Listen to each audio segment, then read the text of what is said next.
మనందరికీ నా దీవెనలు. ఈ శుభ సందర్భంలో మన దేశ చరిత్రలో ఒకసారి స్మరించుకుందాం.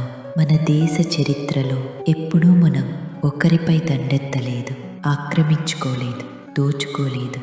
బదులుగా ఎందరికో ఆశ్రయాన్ని కల్పించా. వాటితో పాటు విశ్వానికి విద్యను నేర్పించా. ఎన్నో అమూల్యమైన బహుమతులను అందించా. అందులో కొన్ని ముఖ్యమైనవి ఇప్పుడు స్మరించుకుందాం. అందరూ ఒకటే, అంతా కలిసిమెలిసి ఆనందంగా జీవించడం, ఇదే యోగ యొక్క మూల భావన. అలాంటి యోగని విశ్వానికి అందించిన చరిత్ర మనది. గణితానికి సున్నాని చేర్చి గణిత శాస్త్రాన్ని మరింత గొప్పగా విశ్వానికి అందించాం.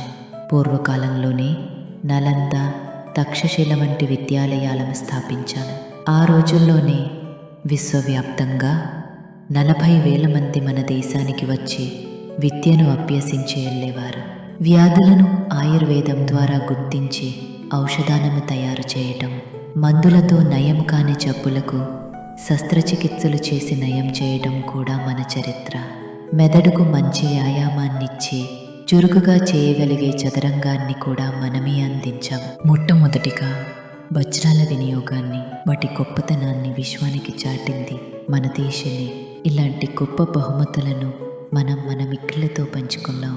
అలాగే మన మిత్ర దేశాలు గొప్పగా ఆవిష్కరించి మనకు అందించిన బహుమతుల గురించి కూడా తెలుసుకుని పరస్పరం ప్రేమ, శాంతితో మనమంతా వసుదైవ కుటుంబకం అనే భావనతో జీవించాలని ఆశీర్వదిస్తూ మీ విశ్వజనని.